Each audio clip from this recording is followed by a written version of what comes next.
Welcome back to another moment of stillness. I hope this finds you well. It certainly is finding me well here in Rishikesh in North India. I've just arrived and I'm coming to you today with a very important message, which is that I gotta clear cortisol's name. Listen, as a society, we have been dragging cortisol's name through the mud, and yes, of course, excess cortisol does lead to a lot of complications, but we are ignoring its immense benefits. So that's what we are here to talk about today. In case we haven't met yet, my name is Itai. I'm a yoga teacher, solo traveler, writer, and musician, and I post these kinds of videos every single day. Sometimes it's a guided meditation, sometimes it's a little yoga lesson like today, sometimes it's a story from my travels. Anything goes, really. But the constant is I will always be here to hold your hand through whatever you're going through. Maybe you're tuning in from your car, maybe you're washing the dishes at home, maybe you're hustling to work. Thank you for making the time. Well, let's get right into it. In case you're not caught up on the recent cortisol discourse, let me explain real quick. Cortisol is a hormone that our body naturally produces every single day. But the T is that our physiology is hundreds of thousands of years old. And in many ways, it's not equipped for modern life with all its technology and societal complications. As a result of that, most of us are walking around with excessive cortisol. And when cortisol runs amok in this way, it causes stress, anxiety, physical pain, and a whole laundry list of unpleasant side effects.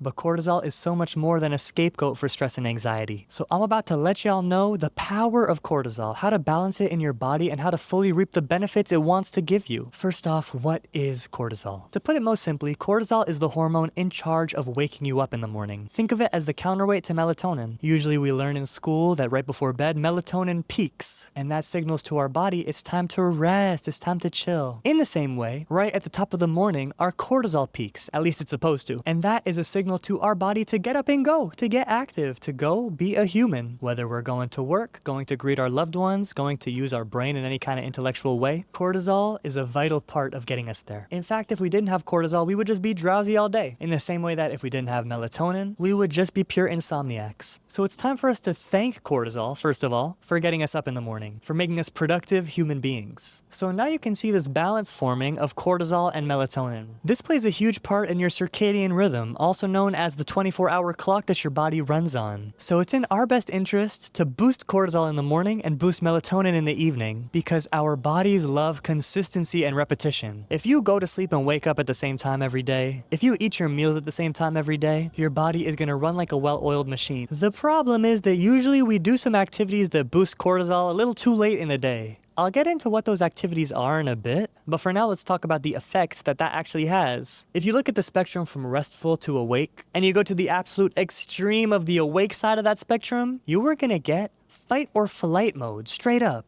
Your body thinking it's always on defense, thinking it's always in trouble. So the same chemical that gets us up and ready to go in the morning, makes us energetic, gives us a lust for life, is making us quiver and shake and think we're being attacked. It gives us anxiety, makes us snap out of anger, makes us confused, gives us brain fog if it's applied later in the day. So yes, cortisol is not all bad. It's all about balance, just like everything in this life. So now let's get into some activities that will balance your cortisol. First, let's talk about healthy ways to boost cortisol in the morning, because if you do boost cortisol right when you wake up, it's going to naturally create this wave that's going to taper off as the day goes on and on. So that's what we want to do. As soon as possible, boost cortisol. The best way to do this is to just look at the blue sky right when you wake up. Like I said, our physiology is very, very old, and since the dawn of time, this shade of light in the sky has been a signal for humanity to wake up and get the day started. So just by looking at the blue light in the sky, you are secreting cortisol, the healthy kind, that is gonna get rid of your grogginess and get you to do what you gotta do. Another really common one that I recommend is to exercise early in the morning. Get your heart rate up, sweat a little bit, let your body know it's go time. Also, you can have an early breakfast. Eating a nice breakfast a little bit after you wake up is gonna send a really strong signal to your body to boost cortisol, right when it's meant to be boosted. Talking to a loved one is also a really good way to get out of that sleepy dream state and boost cortisol. So I like to call my parents every single morning when I wake up. Yes, I do love them and I enjoy talking to them, but selfishly, it also helps my hormonal balance. Shout out to my parents. Thank you for that one. So what are some of the activities that boost cortisol when we don't want it to be boosted, that spike our cortisol in excessive ways? Well, before I even say it, I am sure you can guess some of them, but let's go over it. It really is that damn phone. Looking at blue light screens, that's a phone or a computer or a TV, especially right before bed, boosts a lot of cortisol when it's not meant to be boosted. Does that blue light screen remind you of anything? It should remind you of the blue light in the sky that we talked about a moment ago, that you're supposed to look at when you wake up. I mean, think about the way the sun behaves.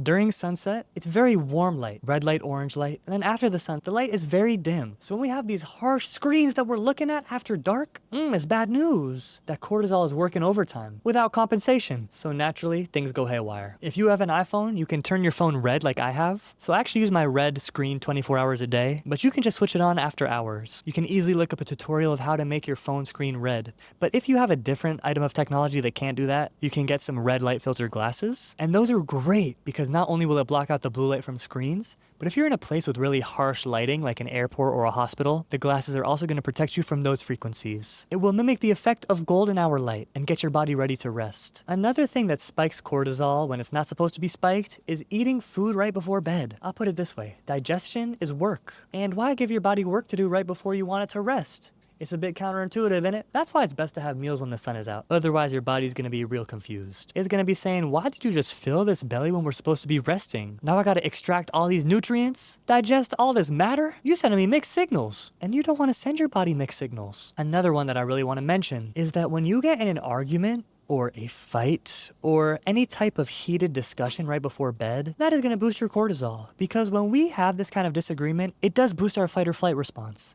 And you know what that means? Cortisol and adrenaline. So please be very careful not to get too emotionally worked up right before you go to sleep. Not only is it going to affect your sleep quality, but it's going to affect your energy levels and your anxiety levels the next day. And if you avoid confrontation in the hours when you're supposed to be winding down, your body will be thanking you. And the bottom line here is please give yourself at least an hour of wind down time before bed. Without screens, just by yourself. Maybe you want to give yourself a bubble bath. Maybe you want to journal. Maybe you want to watercolor and listen to a podcast. Maybe doing the dishes relaxes you. Maybe you want to say goodnight to the moon. This routine is going to signal to your body what's to come. No more mixed signals. You are being clear and direct about what you want from your body, and it will oblige. It wants to help you. It just needs very specific, direct instruction. Leave a comment below and let me know what your wind down routine is if you already have one. If you don't have one yet, let me know what you might include based on the list I just mentioned or anything else that comes to mind. I hope this taught you a little bit more about cortisol and helps you realize that it's really not all bad. Moderation is our friend, excess is our vice.